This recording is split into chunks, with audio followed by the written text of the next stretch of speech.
थोड़ा सा छोटा सा ये कमरा है, लेकिन मैंने वहाँ पे एक किराए पे इसलिए रखा है कि मेरी 5 महीने की पोती है, मैं उसको यहाँ नहीं रख सकती।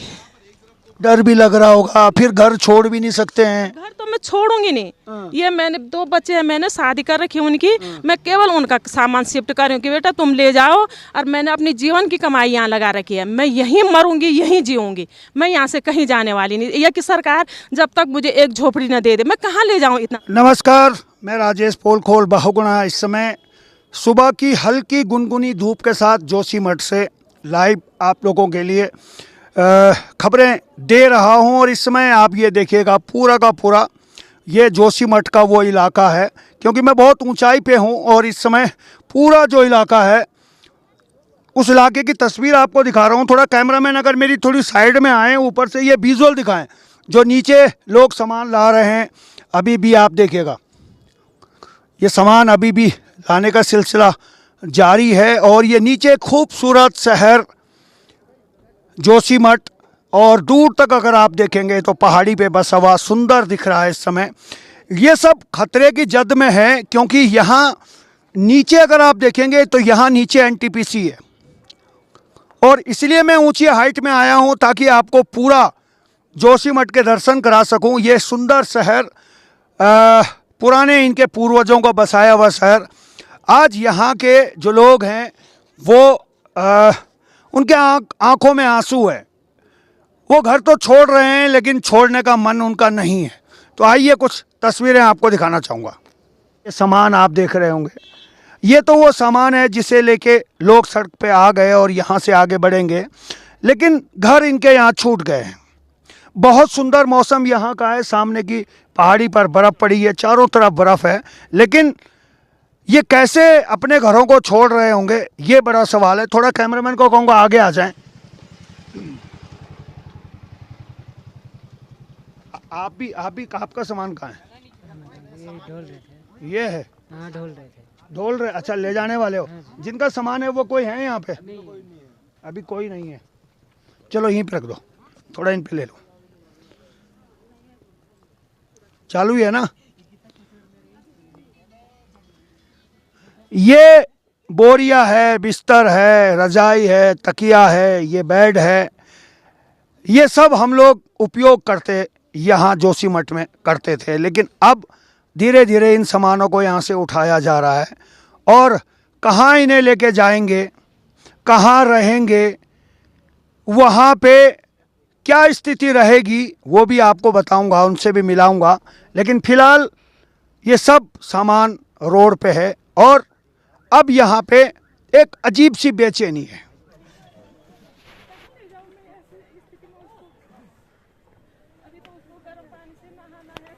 जी दीदी, क्या नाम था आपको? शांता भट्ट। शांता भट्ट जी, आप अपना सामान कब से ले जाना? सर अभी टंगनी में एक कमरा कर रखा मैंने, मेरे वैसे गांव भी वही है, लेकिन टंगनी गांव हमेशा सेवनशील रहा है कि वहाँ पहले से वैज्ञानिकों के यहाँ हमने वहाँ मकान नहीं बना रखी। एक थोड़ा सा छोटा सा ये कमरा है, लेकिन मैंने वहाँ पे एक किराए पे इसलिए रखा है कि मेरी 5 महीने की पोती है, मैं उसको यहाँ नहीं रख सकती।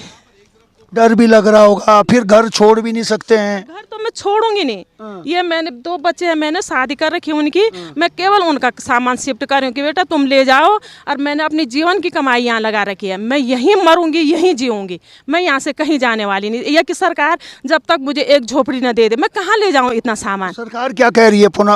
मुआवजे के नाम पे क्या है? तो कुछ नहीं है, खाली बातें चल रही, लेकिन लिखित नहीं है कुछ नहीं, खाली हवाएं चल रही और कुछ नहीं है सरकार की तरफ से।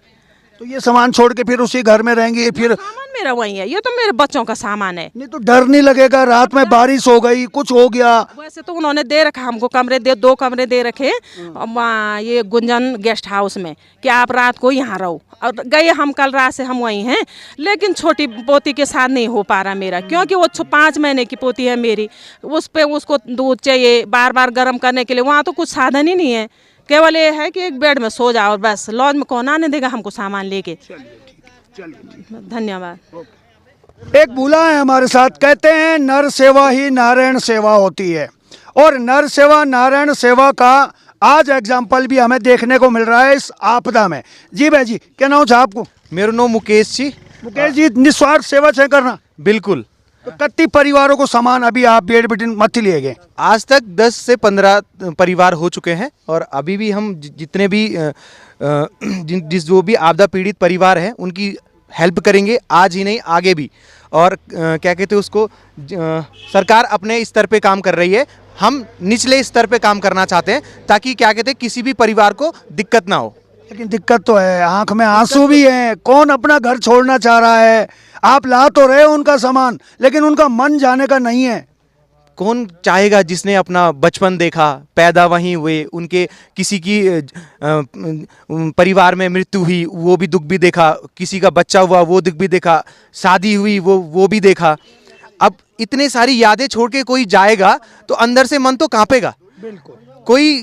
कोई गहरे मन का होता है, किसी की सोच बड़ी होती है, किसी की सोच छोटी होती है, कोई जल्दी रोता है, कोई मन में दबा के बैठ जाता है। मन में दबा के बैठ जाता है। एक भूला हो रहे हैं, यहाँ पे हमने राजनीति का भी तांडव देखा है।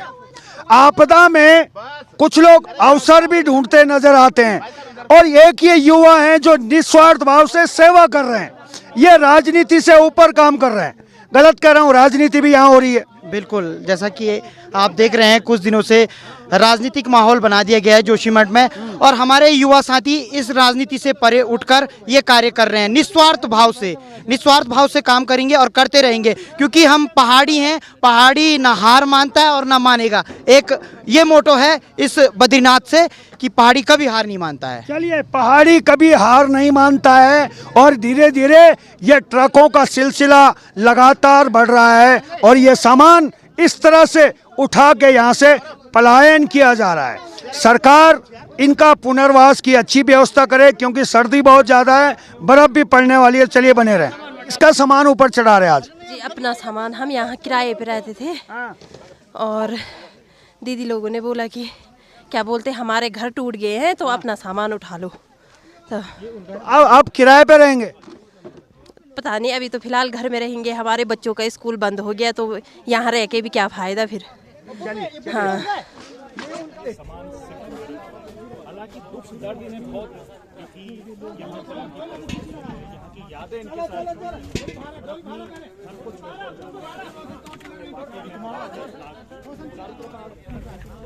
देखिए भाई साहब, मैंने अपने जो मेरे पीछे होटल के पीछे लोग थे उनकी प्रॉपर्टी बचाने के लिए, उनकी जीवन बचाने के लिए और जो इतने दिन से हमारा धरना प्रदर्शन था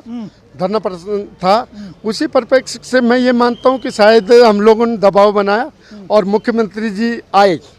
क्या मुआवजा फिक्स हुआ मुझे पता नहीं है, मुझे पता नहीं है। लेकिन वार्ता हुई है आपके मुख्यमंत्री जी से? हमारे विधायक जी थे, नगरपालिका अध्यक्ष थे, ब्लॉक प्रमुख जी थे, सारे लोग वहाँ थे और जो उन्होंने समझौता किया होगा हम सर्टिफाइड, हम संतोष हैं और मैंने ये सोचा कि सरकार की सहयोग करना चाहिए। चलिए, बहुत बहुत धन्यवाद। चलिए।